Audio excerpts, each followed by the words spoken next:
অভিযোগের আঙ্গুল বিএনপির দিকে এবং অ্যাকচুয়ালি প্রশাসনের দিকে, যে তারা বিএনপির দিকে ঝুঁকে আছে, কেবলা তৈরি করেছে, কেবলা ঠিক করেছে। আপনি আসলে আপনার ব্যক্তিগত পর্যবেক্ষণটাও যদি বলেন যে আপনার বেলাও কি এমন কিছু হচ্ছে কিনা, যে আপনি কি অতিরিক্ত কোনো সুবিধা পাচ্ছেন কিনা বিএনপি জোটে থাকার কারণে? প্রথমত আমি এখনো পর্যন্ত সরকার কোনো পেশাদারি নিরপেক্ষতা রাখতে পারছেন এটা আমি খুব একটা দেখিনি। আমি গত বহু বছর, আমি প্রায় 1 বছরের উপর এটা সমালোচনা করে আসছি। সরকারের নিরপেক্ষতা নিয়ে তো প্রশ্ন ছিল, প্রশ্ন তো আছেই, এটা একটা।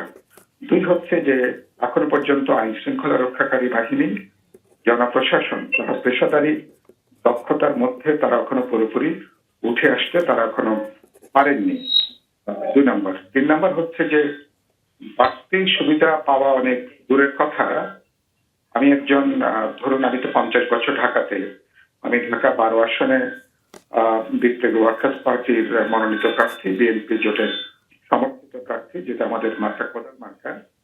আমি এখনো পর্যন্ত এখানে দেখছি যে এখনো আমার বলতে পারেন যে পক্ষপাতিত্ব দূরের কথা, আমি এখনো পর্যন্ত আমার প্রয়োজনীয় যে স্পেসটা, সেই স্পেসটা আমি কিন্তু এখনো পর্যন্ত আমি কিন্তু তৈরি করতে মানে আমি দেখছি না প্রশাসনের জায়গা থেকে।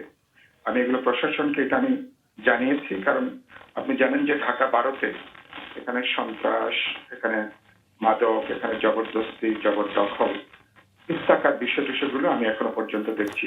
পরশুদিন ফার্মগেটে যেভাবে একটা সংঘাত সংঘর্ষ করে পুরো শহরকে প্রায় অবরুদ্ধ করে রাখা হলো, এটা তো এখানকার প্রার্থী হিসেবে এটা আমাকে উদ্বিগ্ন করেছে, আমার মধ্যে এটা নতুন আতঙ্ক তৈরি করেছে।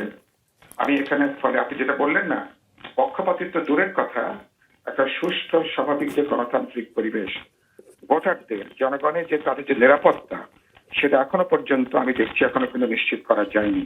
এক ধরনের আতঙ্কের জায়গা আছে, ভয়ভীতির জায়গা আছে, সেটা হচ্ছে খুবই প্রশ্ন।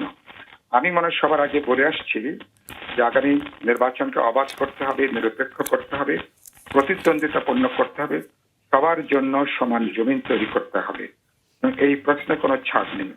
আমাদের রাজনৈতিক অবস্থান হচ্ছে আমরা বিতর্ক করব, প্রতিযোগিতা করব, কিন্তু নির্বাচনকে কোনো জবরদস্তি, কোনো বল প্রয়োগ, কোনো পক্ষপাতিত্বের কোনো সুযোগ, কোনো অবকাশ আসতে নেই। কারণ আগামী নির্বাচন কোনোভাবে যদি প্রশ্নবিদ্ধ হয়, জবরদখলের কোনো ব্যাপার থাকে, পার্লামেন্ট প্রশ্নবিদ্ধ হবে, পরবর্তী নির্বাচিত সরকারকেও কিন্তু হোঁচট খেয়ে খেয়ে হাঁটতে হবে।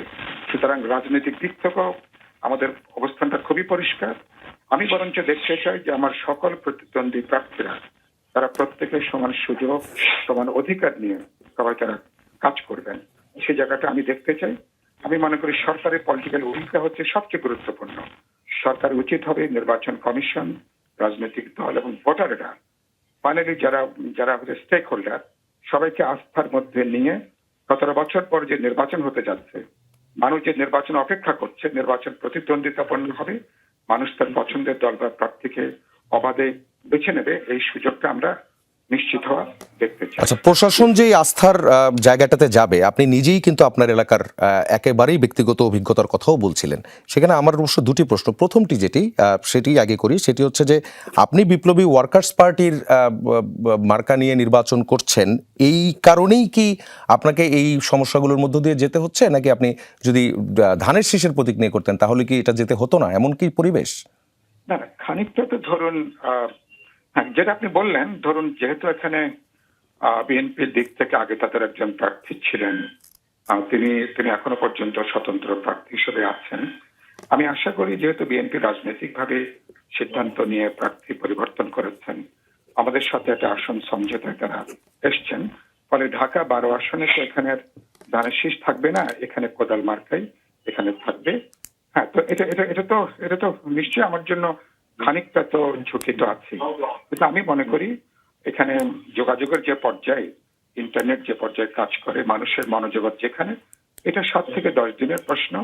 কোদাল মার্কা যে ঘরে ঘরে নেওয়া, মানুষের মনের মধ্যে পৌঁছে দেওয়াটা, ভোটারদের কাছে নিয়ে যাওয়া, এটা আমি মনে করি এটা সম্ভব। 2018 সালে এই আসনে জোনায়েদ সাকি আমাদের মার্কা, কোদাল মার্কা নিয়ে তৎকালীন স্বরাষ্ট্রমন্ত্রী আসাদুজ্জামান কামালের সাথে তখন ইলেকশনে অংশ নিয়েছিলেন। ফলে এই আসনে কোদাল মার্কার এক ধরনের পরিচিতি আগে থেকে আছে। আর কোদাল ইতিমধ্যে যথেষ্ট জনপ্রিয় হয়েছে। ফলে এটা নিয়ে আমার উদ্বেগ নেই। আমার উদ্বেগ হচ্ছে আমার জন্য সময়টা খুব কম। বাস্তবে এখন আগামী 1 মাসে আমাকে 1 বছরের কাজ করতে হবে। ফলে আমি ইতিমধ্যেই ব্যাপক একটা মানুষের স্বতঃস্ফূর্ত সমর্থন দেখছি এই আসনকে কেন্দ্র করে। যে মানুষ এখানে দেখতে চায় জানমালের নিরাপদ হবে, এখানে চাঁদাবাজি, দখলদারিত্ব, সন্ত্রাস, মাদকের অবসান ঘটবে, শহরটা বাসযোগ্য হবে। আপনি সে একমত হবেন। ঢাকা 12 আসন প্রায় আমাদের একটা দেশের সবচেয়ে গুরুত্বপূর্ণ আসনের মধ্যে একটা আসন। সুতরাং এই আসনের যদি কোনো মানুষ আর নিরাপত্তাহীন থাকে, পুরো শহর কিন্তু এখানে কিন্তু মানে অচল হয়ে পড়ে।